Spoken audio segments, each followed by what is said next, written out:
Un gérant, trois questions, donc avec Vincent Genzi, stratégiste chez Cholet-Dupont. Alors je rappelle que vous animez le comité d'allocation d'actifs, vous participez également au comité d'investissement de différents fonds, notamment les fonds progressifs et à patrimoine dont on va parler.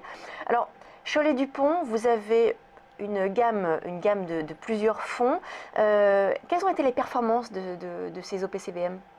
Alors si on commence par notre gamme d'actions, on a trois fonds européens, on a un fonds américain. Tous ces fonds ont délivré cette année des performances comprises entre 14 et 17, 18%, en assurant une croissance assez régulière.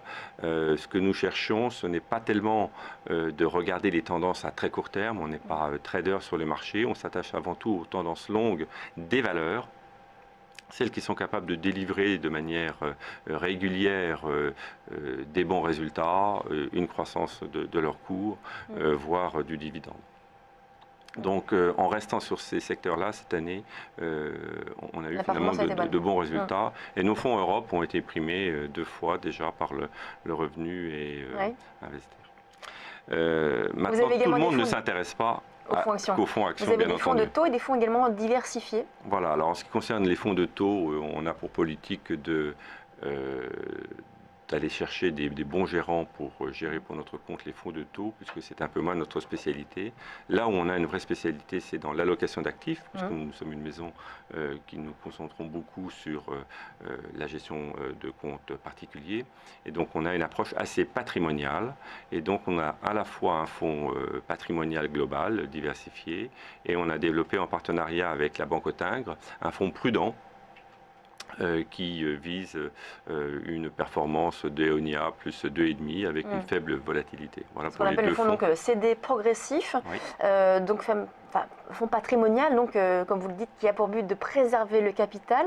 Ça consiste en quoi ce fonds? Alors le fonds progressif résulte d'une approche assez originale. Ce qui est un peu moins original, c'est que la partie action, quand même, doit être limitée à peu près 30%. À l'heure actuelle, on est investi, comme on a une position un peu plus neutre sur les marchés à court terme, on est investi à 15% en actions.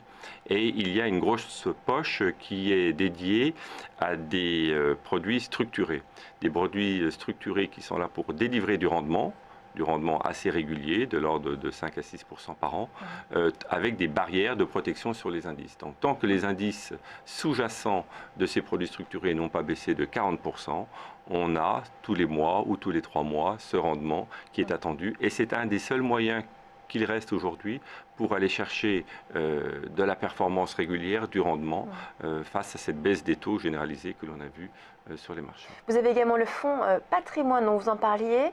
Là, donc, on est sur quel type de fonds? Ça s'adresse à quel type d'investisseurs? Alors ça s'adresse bien entendu beaucoup à des clients en particulier, à des clients de CGP. Et sur patrimoine, on a ce qu'on appelle une gestion diversifiée et flexible. Diversifié parce qu'on s'intéresse à toutes les classes d'actifs, des produits de taux aux produits actions, aux devises, pas tellement les matières premières, donc des grandes classes d'actions classiques, de manière assez simple, hein, on n'a pas de produits complexes ou de produits structurés dans ce fonds. Et la politique de gestion, c'est donc de bénéficier des marchés haussiers en limitant les périodes de risque, en limitant l'impact des baisses. Donc c'est une flexibilité, mais comme je vous le disais tout à l'heure, en regardant avant tout les grandes tendances des marchés. Donc si je regarde ce que nous avons fait cette année en 2015, la part action a évolué entre 45 et 55% d'actions. On ne fait pas des grands paris, descendre à 30% actions ou monter à 70%. On est plutôt, on pourrait le faire bien entendu, mais encore faut-il que les tendances soient suffisamment engageantes. Or à l'heure actuelle, on a une tendance qui est très favorable sur les marchés actions, mais il y a encore des petits bémols. Il y a la présence de la Fed qui changera sa politique aux États-Unis. Donc ça nous incite à rester un petit peu plus modéré dans notre allocation.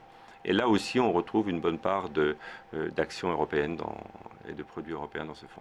Merci Vincent Genzi, nos stratégistes chez Cholet-Dupont. On passe à la suite de Direct Marché.